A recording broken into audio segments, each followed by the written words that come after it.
Hey guys, Justin here and welcome to today's video. Today I'm showing you how I put together this Pedaltrain Nano board, which is my go-to board for very quick sessions, very quick rehearsals, and the usual Sunday drill where I don't have a lot of songs to play, 4 or 5 songs, and I want to really be quick with setup and teardown. Because one of the things that is important for my ministry is I play at a satellite service in a cinema hall, and we need to set up and tear down very quickly.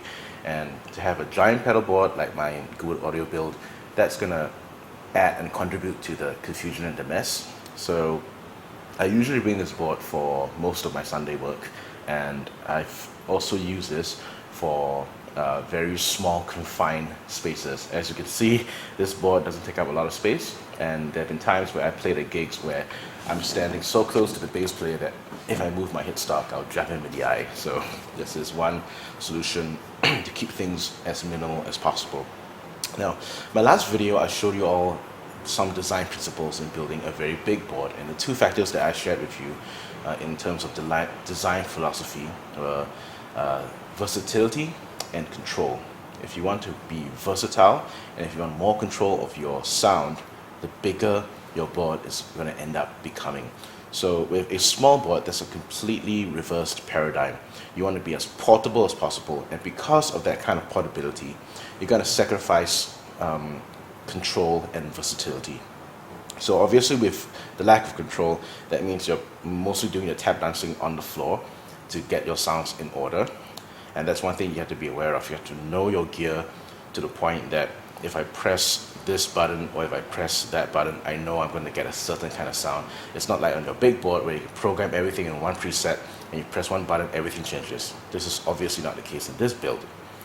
Now, and with versatility, you have to make do with a pedal having only one kind of sound, or you can source for pedals that do different kinds of sounds within a small package. And this is precisely what I did with this build here.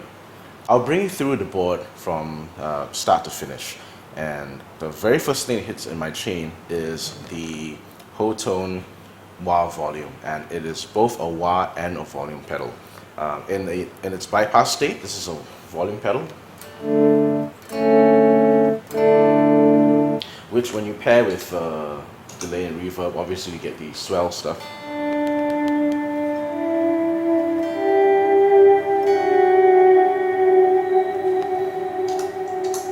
And in its engaged mode, you get a wah sound, which is pretty cool.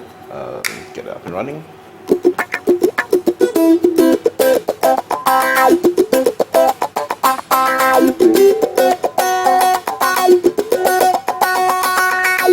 Sounds cool with overdrive as well, like a mild drive.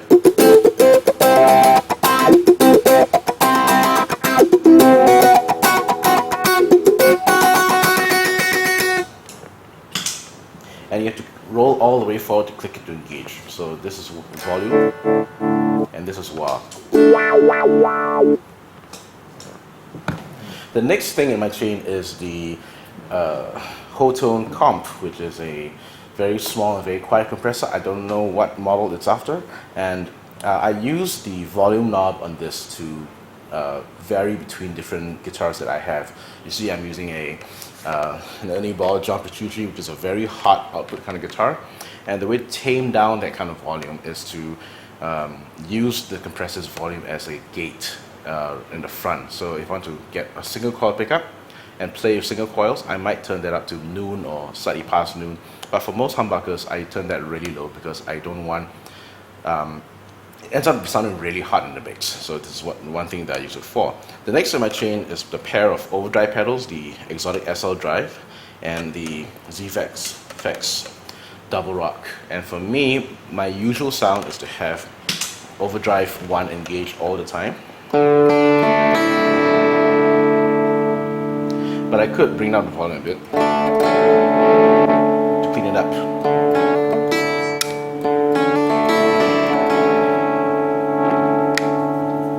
My lead sound is usually a combination of turning on the SL drive and the ZVEX.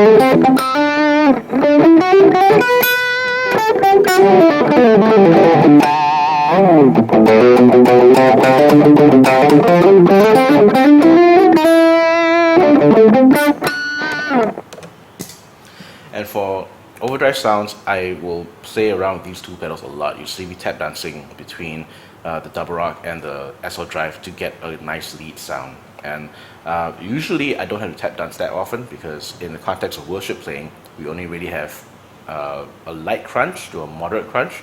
Now in my rig, there's no real need for supreme over-the-top distortion unless you're doing some really old school stuff, like if I were to do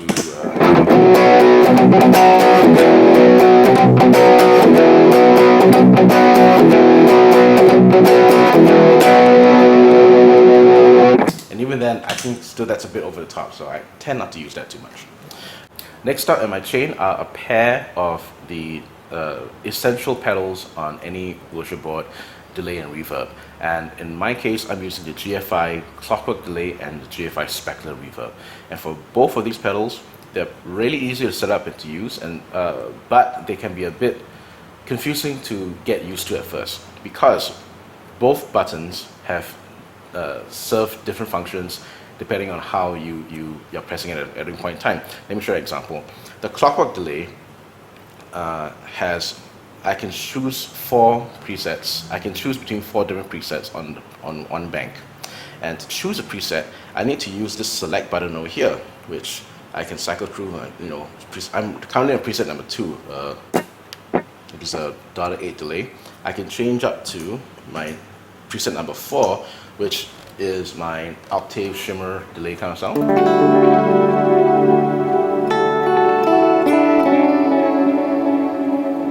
Now the problem is, this button is also the tap tempo button. So if you need to change the tempo, and let's say I go to preset 1, and make it a faster delay, I need to press the same thing, the same button, the same preset selection button, but I need to tap more than 4 times.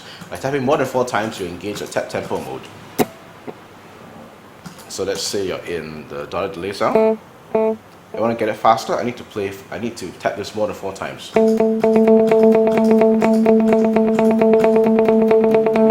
And let's say one more faster.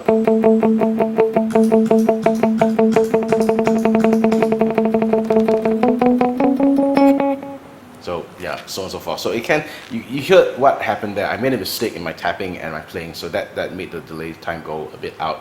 So this is a common problem with the GFI Clockwork. If you're not used to queuing up 4 taps to get to your desired delays time, it can be a bit trippy.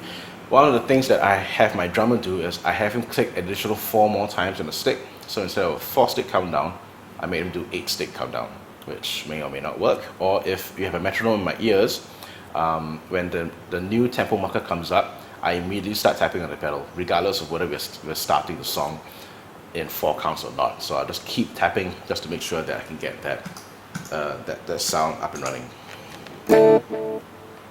And what I really love about the reverb, the specular reverb, is that you can get Strymon kind of sounds. And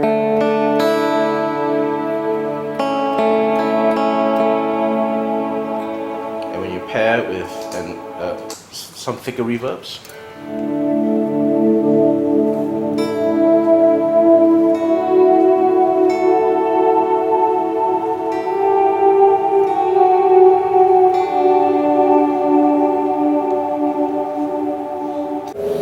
all in all, if you want to have control and versatility in a small board, you need to look for pedals that do more than one thing. And in my case, I decided to go with the double rock, which has 2 different distortion and boost circuits that you can control independently. And I went with the Clockwork and the Specular Reverb, which both have preset functionality, and they have different kinds of sounds that all can be integrated together in the rig and make it sound like a Strymon kind of rig. And they all work off of one spot. This whole board is powered by one spot, which is really cool, and I cannot tell you how convenient that is, and I don't need to look for multiple power plugs and wall warts and what have you. So I hope you found this interesting and informative, and if you have any questions or comments, please post them below and I shall get back to you as soon as I can. Thank you for watching. This is Justin signing off.